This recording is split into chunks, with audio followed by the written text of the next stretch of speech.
नमस्कार। आओ मिलकर सीखे चैनल पर आपका हार्दिक स्वागत है। इस वीडियो में हम कक्षा 8 रसायन विज्ञान की दैनिक पाठ योजना बनाना सीखेंगे, जो कि बीएड व बीएससी बीएड दोनों के लिए उपयोगी है। इस पाठ योजना में टॉपिक लिया है पदार्थ की अवस्थाएं, जिसमें टीचिंग पॉइंट है ठोस अवस्था, द्रव्य अवस्था, गैस अवस्था। तो चलिए शुरू करते हैं। सर्वप्रथम लिखेंगे विद्यालय का नाम जहां आप इंटर्नशिप कर रहे हैं। कक्षा 8 विषय रसायन विज्ञान, प्रकरण का नाम पदार्थ की अवस्थाएं। यहाँ पर दिनांक, कालांश, समयावधि 30 मिनट। फिर दोस्तों एक टेबल ड्रॉ करेंगे, जिसमें एक तरफ लिखेंगे शिक्षण उद्देश्य, दूसरी तरफ अपेक्षित व्यवहारगत परिवर्तन। शिक्षण उद्देश्य में पहला लिखेंगे ज्ञानात्मक, इसमें लिखना है छात्र पदार्थ की अवस्थाओं का प्रत्यास्मरण कर सकेंगे, छात्र पदार्थ की अवस्थाओं का प्रत्याभिज्ञान कर सकेंगे। अवबोध, छात्र पदार्थ की अवस्थाओं की व्याख्या कर सकेंगे, छात्र पदार्थ की अवस्थाओं को समझ सकेंगे। ज्ञानोपयोग, छात्र पदार्थ की अवस्थाओं से संबंधित ज्ञान का प्रयोग उच्च अध्ययन में कर सकेंगे, छात्र पदार्थ की अवस्थाओं से प्राप्त ज्ञान का दैनिक जीवन की नवीन परिस्थितियों में उपयोग कर सकेंगे।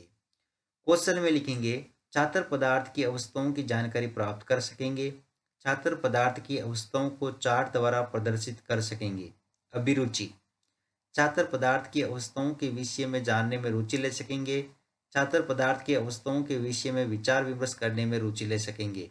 अभिवृत्ति, छात्र पदार्थ की अवस्थाओं के विषय में सकारात्मक दृष्टिकोण उत्पन्न कर सकेंगे। शिक्षण सहायक सामग्री में लिखेंगे लपेट फलक, चौक, डस्टर, संकेतक एवं समस्त कक्षा उपयोगी शिक्षण सहायक सामग्री। पूर्व ज्ञान में लिखना है छात्र पदार्थ की अवस्थाओं के विषय में सामान्य जानकारी रखते हैं। प्रस्तावना, टेबल ड्रॉ करके लिखेंगे छात्राध्यापक क्रियाएं, यहाँ पर छात्र क्रियाएं। अगर आप छात्राध्यापिका है तो जहां पर भी छात्राध्यापक लिखा है उसकी जगह आप छात्राध्यापिका लिखेंगे। इसमें फर्स्ट क्वेश्चन करना है जल को रेफ्रिजरेटर में रखने पर क्या होता है? बर्फ जम जाएगी। बर्फ को थोड़ी देर रेफ्रिजरेटर से बाहर निकालने पर क्या होता है? बर्फ पिघल जाएगी। बर्फ पिघल कर क्या बनाती है? जल। जल को गर्म करने पर क्या होगा? वाष्प में बदल जाएगा। गर्म करने पर जल वाष्प में क्यों बदल जाती है? संभावित उत्तर। फिर यहाँ पर दोस्तों उद्देश्य कथन लिखेंगे। विद्यार्थियों, आज हम पदार्थ की अवस्थाओं का विस्तार पूर्वक अध्ययन करेंगे।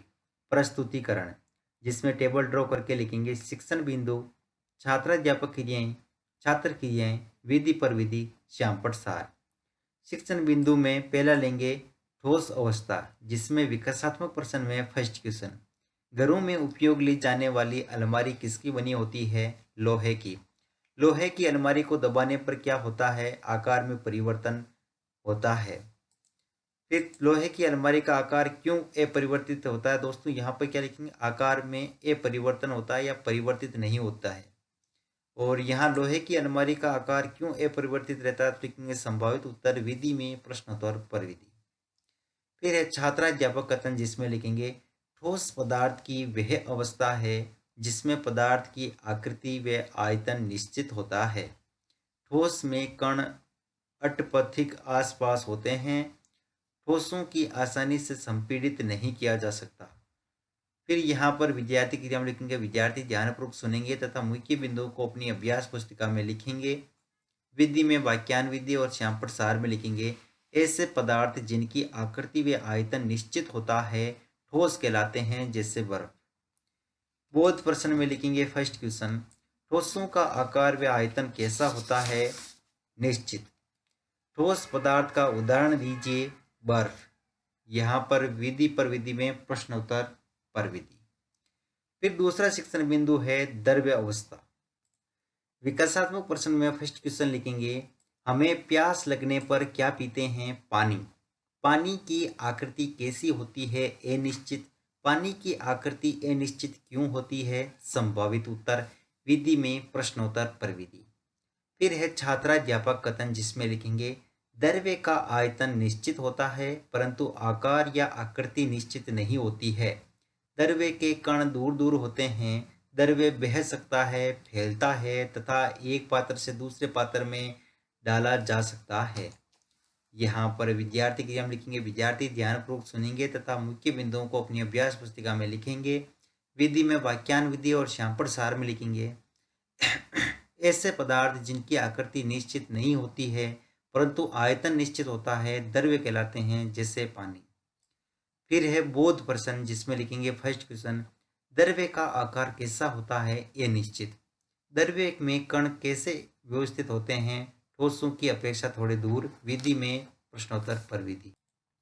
अगला शिक्षण बिंदु है गैस अवस्था। विकासात्मक प्रश्न में फर्स्ट क्वेश्चन लिखेंगे, इत्र की खुशबू को हम किस प्रकार महसूस करते हैं, सूंघ कर।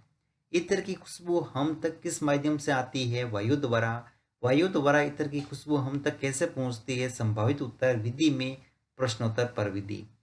फिर है छात्राध्यापक कथन, जिसमें लिखेंगे, गैस का आकार व आकृति दोनों ही निश्चित नहीं होते हैं तथा गैस में कण अत्यधिक दूर दूर व्यवस्थित होते हैं। गैस को आसानी से संपीड़ित किया या दबाया जा सकता है।